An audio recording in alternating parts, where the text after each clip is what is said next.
Cavin Elizabeth, a wedding photographer based in San Diego. Today's video is going to be for wedding vendors, whether you are established or just getting started. I'm going to be giving you guys some really great website tips that are going to make your website stand out and are going to make sure that you have the information on there that couples need to know. So this is definitely one of the last videos where I'm going to be filming with more blank space. I'm actually going to be getting some photos hung really soon, so I'm so excited about that. It's finally coming together. But just to jump right in, I will say that when I'm looking at a vendor's website, there are some things that stick out to me either because they're not present or because they are present and they shouldn't be.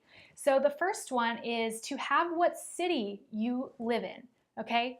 Even if you serve worldwide, it is really nice to know where you are based, because even if somebody is wanting to hire you for a destination wedding, it's going to make a huge difference whether you live in London and they have to fly you to California, or you live in California and they have to fly you to London. So it is really good to know where you're based, and this really helps you be found by local couples or couples who are getting married in the city where you live. It should not be a guessing game where you live and where you are based. You can say, like I do, based in San Diego, serving worldwide, but people know that I'm in San Diego. It's on my homepage, it is on my homepage footer, it's on my contact page, it's probably even on my about page. It is everywhere. There is no question where I am based, and there's also plenty of details saying that I am available for travel. So don't think that by putting a city, you are limiting yourself to just that city. I say put it. That needs to be on there. It is very important, and it is really frustrating for a couple to figure out where you're based if you're in their city. Maybe they don't want to fly you and you are in their city, but they're not sure and they go away. These are really big issues that can come up just by not having your location on your website. Now, the second thing is that you need to have an email on your website. It is not enough for you to have a contact form, and I will tell you why. For me, for example, after a wedding, I will send all of the vendors' photos. That includes the bridal boutique, the gown designer, the stationery designer.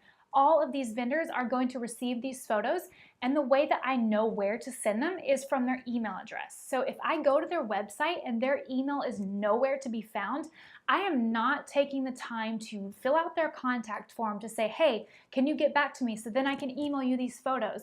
That is really frustrating. You need to have your email on there. It is very important.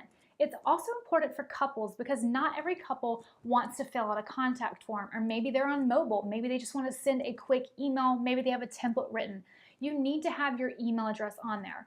Now, your phone is optional. I think it's good to have on there, but I can understand not wanting to have your phone.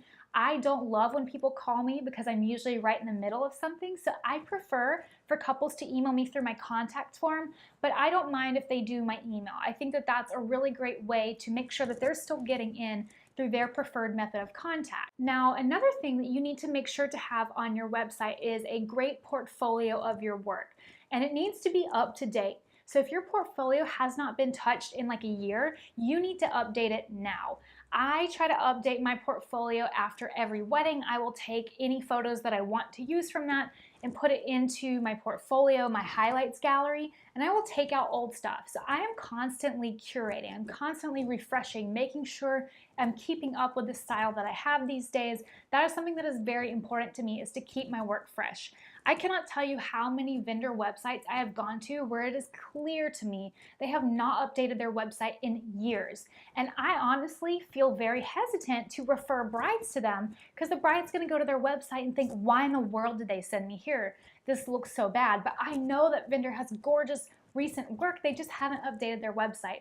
So please make sure you're updating your portfolio. It does not have to be monthly, but it should be every couple of months. So every quarter, you should be changing out some images. And if you have not touched your portfolio in years, you really need to get on that. That needs to be on your to-do list this week, because that could really be hurting you and driving away clients that you might really love to work with, and they might love the work that you're doing now, but you're just not showing it. Another thing that should be on your website is a really good about page, especially if you are a single business owner or there are just 2 or 3 of you, you're not a giant corporation. You need that personal touch. A lot of times vendors are working very closely with couples on the wedding day, so couples want to know who they're going to be working with. So if I go to somebody's website and the about is just like a philosophy of the company, there's no photo of the owner, there's no bio of the owner, it kind of turns me off because I'm like, well, who is this person? I don't care about their business philosophy. I care about who they are. I want to know them. I want to know their story. I want to see their face. I want to know who I'm working with. So even though it's sometimes scary to put yourself out there, it needs to be done. So invest in a good headshot of yourself that shows your personality and your brand, and put that on your about page with a story about yourself or what you do, just anything that conveys a sense of who the client can expect to be working with. Now, another thing you guys definitely need to have is some clear calls to action. So that's going to be your contact page, or even on your about page, leading them to the contact page. Anything that kind of leads clients to the easiness of being able to contact you is a really great thing to have. Another small thing that I would love to see more vendors having are links to their Instagram.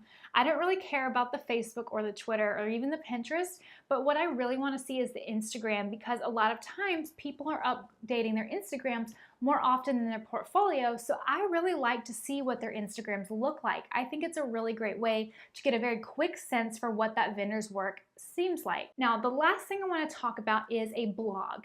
Some people love blogging, some people hate it. But if you are not consistently blogging, and by that I mean if you're not blogging at least once a month, I would say just to take your blog off, because what can happen is I've gone to a couple of vendors' websites and they go to have a blog section, and I'll click on blog and their last post is from like 2017. That immediately makes me think, are they in business still? Like, I don't know if they're in business because they haven't blogged since 2017. In those cases, just take your blog down. Either take it down or make a point to start updating it somewhat frequently. And what I mean by frequently is probably once a month at minimum, maybe every 2 months, but you need to be doing it often enough so that people going to your blog don't think that you've quit your business. So if you cannot keep up with the blogging, just take it off. I would rather it not be on there than be on there and be so old that it makes people wonder if you're still in business.